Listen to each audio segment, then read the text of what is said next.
আপনারা আমাদের জন্য দোয়া রাখবেন। আপনাদের প্রয়োজনে, জাতির প্রয়োজনে যদি কখনো আমাদেরকে ফিল করেন, এই ফিল করাটাই হবে আমাদের জন্য আপনাদের একটা উপহার।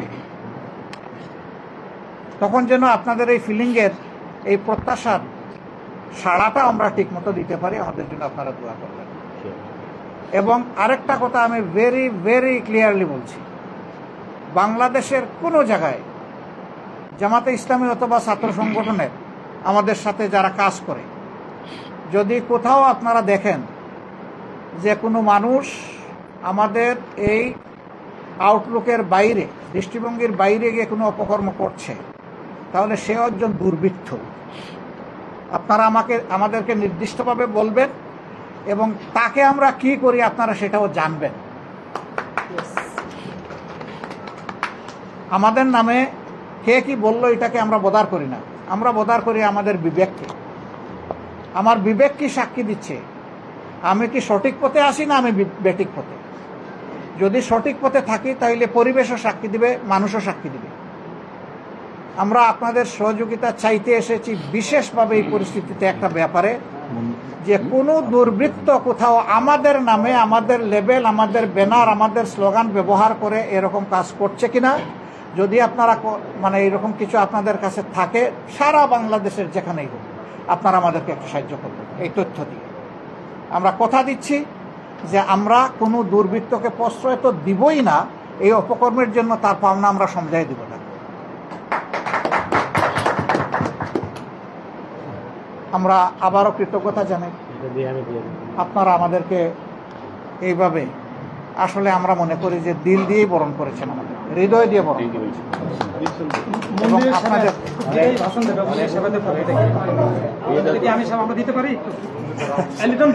আপনারা দিবেন, কিন্তু আমরা আরো কিছু ফাংশন আমাদের আছে। প্রশ্ন করবেন? আপনি কি সাংবাদিক? আচ্ছা, ওনাদের ফুলটা আমি নিয়ে নেই, যেহেতু ওনারা হৃদয়ের আবেগ দিয়ে দিচ্ছেন।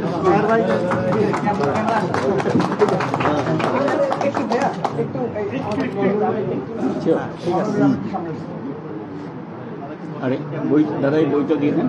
আচ্ছা, এটা আমি দিয়ে দিই। আচ্ছা, ঢাকেশ্বরী মন্দির বর্ধিত বর্তমান বাসুদেব ধর, লেখক এবং সাংবাদিক। Thank you very much. জি ভাই, সাংবাদিক বন্ধু বলুন। আমি আজকের এই অনুষ্ঠানের সভাপতি, ধন্যবাদ আমাদের সম্মানিত মেহমান, বাংলাদেশ জামায়াত ইসলামের সম্মানিত আমির বিজ্ঞজন ডাক্তার শফিকুর রহমান মহোদয়কে তার সুন্দর জ্ঞানগর্ভ বক্তব্য, এবং আমরা আশা করি তার এই মেসেজ সারা দেশে যখন যাবে তখন আমাদের সম্প্রদায়ের মানুষ আরো উদ্বুদ্ধ হবে, এবং যে শুধু ঢাকা শহর দিয়ে বিবেচনা করলে হবে না, সারা বাংলাদেশের সংখ্যালঘুরা একটি নিরাপত্তার মধ্যে থাকবে বলে আমরা বিশ্বাস করি। তার এই সুন্দর বক্তব্যের জন্য ধন্যবাদ। এখন আজকের এই অনুষ্ঠানের সমাপনী বক্তব্য দিবেন মহানগর সার্বজনীন পূজা কমিটির সভাপতি শ্রী জয়ন্ত কুমার দেব।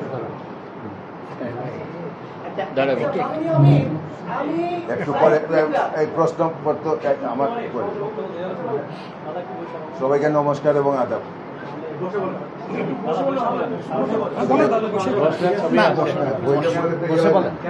মিডিয়ার জন্য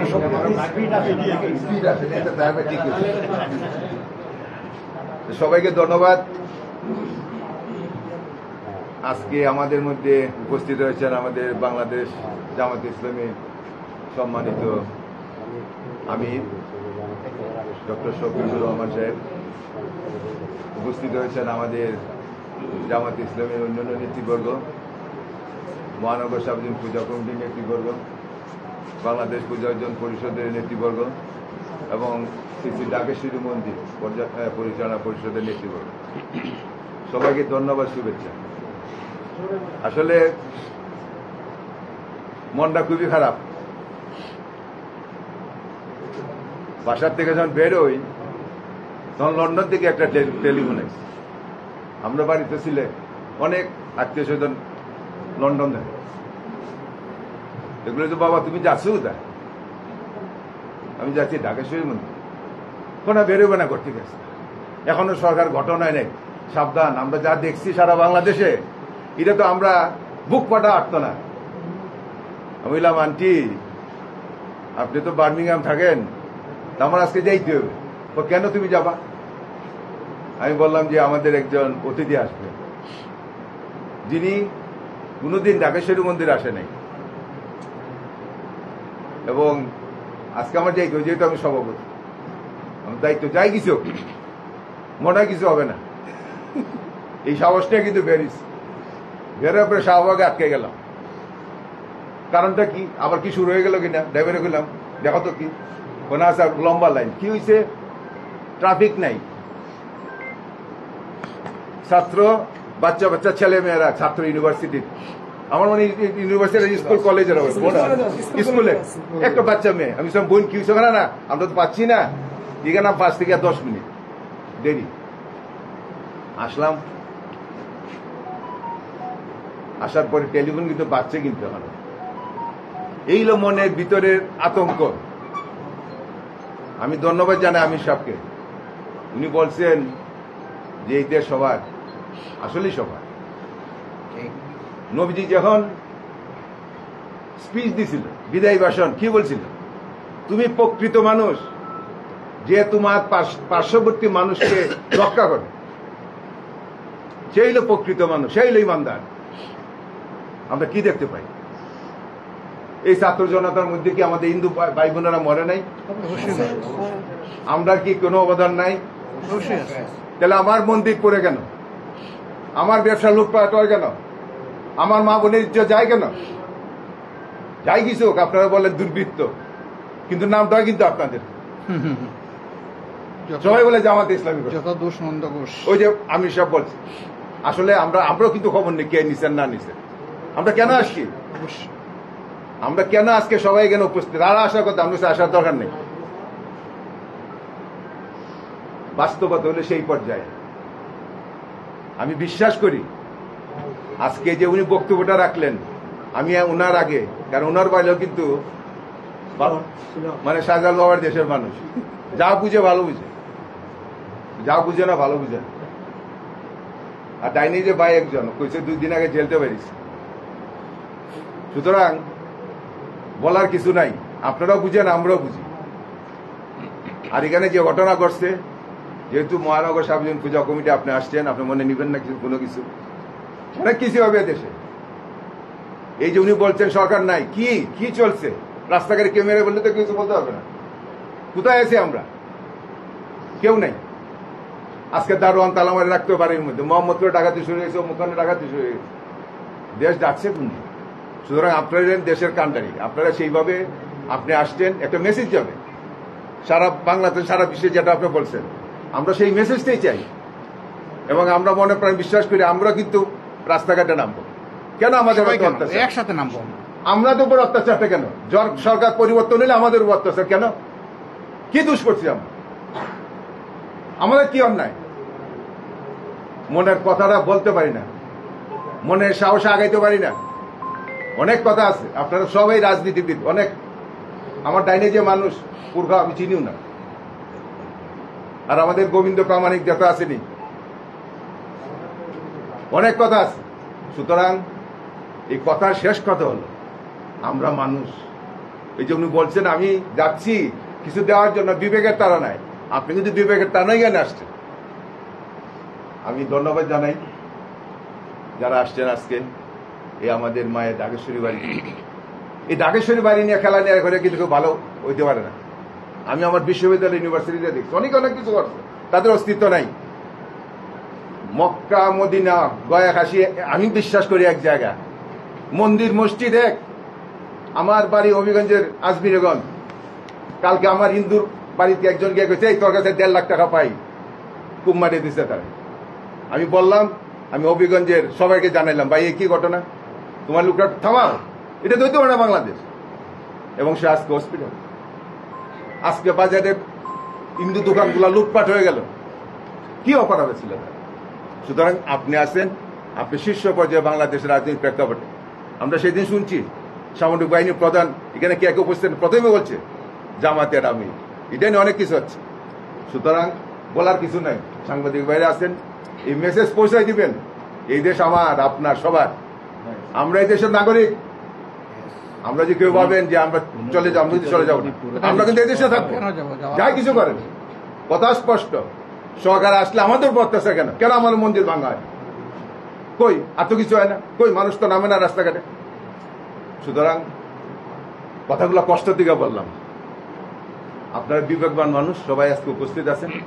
আপনাদের অনুরোধ জানাই, আপদে বিপদে সুখে দুঃখে থাকবেন সবাই, আমরা সবাই পাশাপাশি থাকবো এই প্রত্যাশা জেনে সবাইকে ধন্যবাদ জানিয়ে আমির সাহেব আসছেন, ওনাকে আমাদের পক্ষ থেকে সাধুবাদ জানাই, শুভেচ্ছা জানাই, এবং যারা আসছেন সবাই থাকবেন এবং আপনার কৃতজ্ঞ আপনারা ছিলেন আমরা জানি। গেটের বাইরে আমরা সবাই বলছি, গেটের ভিতরে না, গেটের বাইরে থাকবো, কারণ মন্দির একটা পবিত্রতা জায়গা আছে। আমরা 8টার পরে কেউ থাকতে পারে না, কেন বিশেষ 10টা বা 11টা কোনো অনুষ্ঠান যদি না হয়। সুতরাং যারা ছিলেন, বর্তমানে আছেন, কমিটি ছাড়া এবং আমার রাজনৈতিক নেতৃবৃন্দ, বিএনপি এখানে ছিল, সবাই ছিল।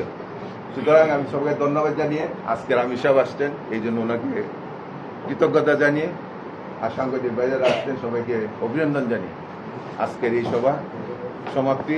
যদি সাংবাদিক ভাইয়ের কোনো প্রশ্ন থাকে, আমাদের আমির সাহেব আছেন, ওনার সাথে কথা বলতে হবে। সবাইকে ধন্যবাদ। একটা মিনিট, প্রশ্নের আগে একটা মিনিট। আপনারা সবাই, কাল তো বললামই, তাহের ভাই 2 দিন আগে বেরিয়েছে, ধন্যবাদ সবাই দিলাম ভাই, সবাই ধন্যবাদ। আর বাইরে তো আমি আগে ডাকছি, কিন্তু নিশ্চিত একটা মিনিট। দাদাকে একটা অনুরোধ করবো, দাদাকে না, আমাদের সবাইকে, আমি সহ আমাদের সবাইকে, যে আমরা যেন সাহস করে সাদাকে সাদা বলতে পারি, কালোকে কালো বলতে পারি। অবশ্যই আমরা বলি কিন্তু করি না, কিন্তু আমি বলবো এখন করা উচিত, না করলে এই জাতির বিরাট ক্ষতি হয়ে যাবে।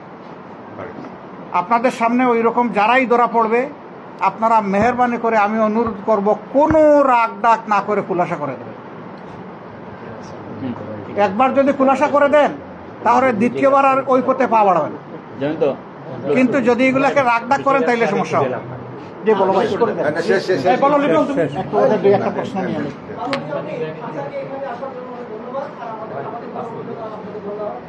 এখন প্রশ্নটা হলো, আমি গত 3 রাত এবং দিন এক ঘন্টা মনে হয় ঘুমাইতে পারিনি। এই 3 দিন আপনার পরিচয় আগে দিবেন একটু, কোন মিডিয়া, আপনার মিডিয়ার পরিচয়টা দেন। আমি Asia TV reporter, Asia TV, okay fine. আমিও একটু মাইনরিটি। প্রশ্নটা হলো, না, কোনো মাইনরিটি নাই আমাদের কাছে, সব equal. What is minority? Equal আমরা। আমাদের অস্তিত্ব প্রশ্ন দাঁড়িয়েছে। প্রশ্নটা হলো যে বাংলাদেশের প্রত্যন্ত অঞ্চলে ৬২,০০০ গ্রামে হামলা হলো এবং সেখানে বেশিরভাগ, আমি 1300+ ভিডিও পেয়েছি এবং আমি সংগ্রহ করেছি, এবং 1300+ ভিডিওতে সবগুলোতে কিন্তু প্রায় ধরেন না কয়েকটা ছাড়া বেশিরভাগই কিন্তু আপনি যে বললেন যে স্লোগান, কারেন্ট তকবীর আল্লাহ তকবীর, এটা আছে 1 নাম্বার। 2 নাম্বার হলো যে প্রত্যেকটা মানুষ যে আতঙ্কে আছে সারা বাংলাদেশে, তাদের আপত্তি, তাদের মিনতি, এই যে বলেছেন যে আপনি গোবিন্দদার যে সেক্রেটারি, যে মহিন্দু মহাজনের যে সেক্রেটারি, ওনার যে আত্মনাথ, ওনার যে একটা ভিডিও মেসেজটা আপনি দিলেন, ওটা শেষ আমার মনে হয় বাংলাদেশের প্রত্যেকটা মানুষ এটাকে তাদের বুক কম্পিত, যদি সে মানুষ হয়। আপনারা যে কথা বলছেন, আপনারা মুখের কথা বলছেন, আমরা সারাদিন শুনে আসতেছি, সারা জীবন শুনে আসতেছি। আপনারা বলেন যে কিছু হইলে যে আমাদের প্রতিপক্ষকে আমাদেরকে ঘায়ল করার জন্য প্রতিপক্ষ করে। কিন্তু প্রশ্নটা হলো, আপনারা যে যতবারই আপনারা এই প্রশ্ন এই কথাটা বলেন, আপনারা ভাবেন না যে যা হচ্ছে, আপনি কি বক্তব্য দিচ্ছেন না প্রশ্ন করছেন? প্রশ্ন করুন। প্রশ্নটা হলো যে আপনারা যে এই যে ঘায়ল করেন, যে আমাদের প্রতিপক্ষ আমাদের ঘায়ল করার জন্য করছে, এটা কি রাজনৈতিক? আমি কি আজকে এটা বলেছি? না, আমি আজকে বলি নাই। আমি যেটা বলি না, এটা আমার নামে চালান দিবেন না, প্লিজ। প্রশ্ন হলো না, আপনার প্রশ্নটা কোনো প্রশ্ন করে বাদ দিয়ে যদি মনে করেন, আপনারা যদি আপনাদের এই যে আপনারা কতদিন পর্যন্ত এই যে মন্দির পাহারা দিবেন, কতদিন পর্যন্ত আপনারা এই যে আপনাদের যতদিন প্রয়োজন হবে ততদিন। রাজনৈতিক ব্যক্তিতে আপনি রাজনীতিবিদ হিসাবে, আপনি দেশের প্রধান, একদম একটা দলের প্রধান হিসেবে, আপনি আপনার যে কর্মীদের বা বলেন যে আপনাদের যে রাজনৈতিক অন্যান্য যারা বিরোধী মতামত আছে, তাদেরকে রাজনৈতিক বক্তব্য বাদ দিয়ে আপনারা কি নিজেদেরকে আমাদেরকে সেভ করার জন্য অন্য কোনো ওয়ে ভাবছেন কিনা? এত বড় প্রশ্ন। আমি আপনার প্রশ্ন বুঝি নাই, বুঝছি যে আপনি একটা ভাষণ দিয়েছেন, নাম্বার 1। নাম্বার 2, আমি যা বলিনি তা আপনি আমার নামে বলেছেন, এটা আপনি বলতে পারেন না। নাম্বার, একটু প্লিজ, আপনি যখন কথা বলেছেন, আমি কথা বলি না, এখন কথা শুনতে হবে আমারটা। এরপরে আপনি অনুরোধ করেছেন যে রাজনৈতিক বক্তব্য বাদ দিয়ে রিয়েলিটিতে কখনো আসবো। আপনি বলে দেন কিভাবে আসবো। রাজনৈতিক এটা তো প্রায় বলে, সবাই বলে। আওয়ামী লীগ যখন আসছিল তখন কিন্তু ওরাই বলছিল যে এখানে আপনাদের ভাই ভাই দিলে আপনি না করবেন আপনি শুনেন, আপনার সাথে আমি বিতর্ক করতে আসিনি। আমি এসেছি এখন একটা নৈতিক নাগরিক দায়িত্ব পালন করতে। আপনি আমাকে ওইদিকে নেবেন না প্লিজ। আপনার কথার প্রত্যেকটার জবাব আমার কাছে আছে, কিন্তু আমি দেব না। আমি এটা দিতে আজকে এখানে আসিনি।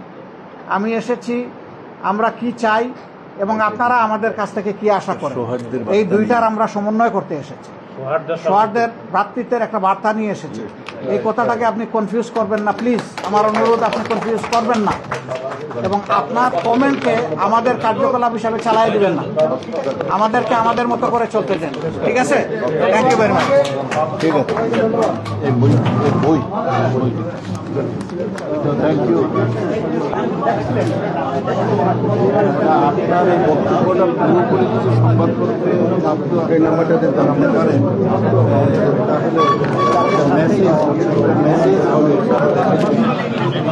দর্শক, আপনারা দেখছেন জামায়াতের আমির ডক্টর শফিকুর রহমান, তিনি ঢাকেশ্বরী মন্দির তিনি পরিদর্শন করেছেন এবং এখানে যারা রয়েছেন পূজা মণ্ডপ কমিটি থেকে শুরু করে ঢাকেশ্বরী মন্দিরের দায়িত্বে রয়েছেন, তাদের সাথে তিনি অনেকক্ষণ যাবৎ তিনি কথা বলেছেন। তাদের কোনো সমস্যা আছে কিনা সেই বিষয়টি তিনি বলেছেন।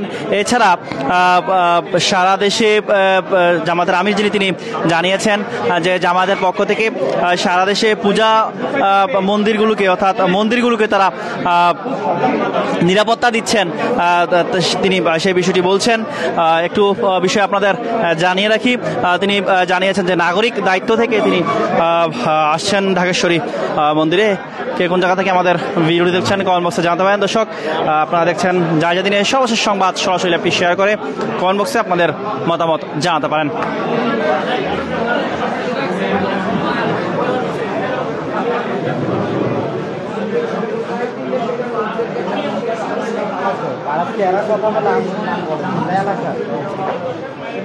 জামায়াতের আমির বের হচ্ছেন ঢাকেশ্বরী মন্দির। শুরুতে তিনি ঢাকা মেডিকেল কলেজে তিনি গিয়েছিলেন। ঢাকা মেডিকেল কলেজে যারা আহত সাধারণ মানুষ, শিক্ষার্থী, আহত সাধারণ মানুষ যারা রয়েছেন তাদের সাথে তিনি কথা বলেছেন। পরবর্তীতে তিনি কথা বলা শেষে ঢাকেশ্বরী মন্দিরে তিনি আসেন। এখানে মত বিনিময় শেষে পূজা মণ্ডপ কমিটি সহ যারা রয়েছেন ঢাকেশ্বরী মন্দিরের, সেই তাদের সাথে মত বিনিময় শেষে কিন্তু তিনি আসেন ঢাকেশ্বরী মন্দিরে। এসে কিন্তু তিনি তাদের সাথে মত বিনিময় সভা শেষে তিনি এখন বের হচ্ছেন। দর্শক, একটু বিষয় আমরা আপনাদের জানিয়ে রাখি, কে কোন জায়গা থেকে আমাদের ভিডিও দেখছেন কমেন্ট বক্সে জানাতে পারেন।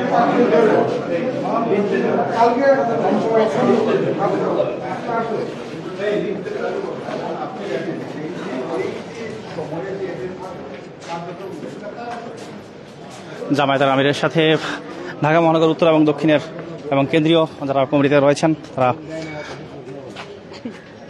তার সাথে এসেছেন। এই মুহূর্তে বের হচ্ছেন, আপনারা দেখতে পাচ্ছেন সরাসরি।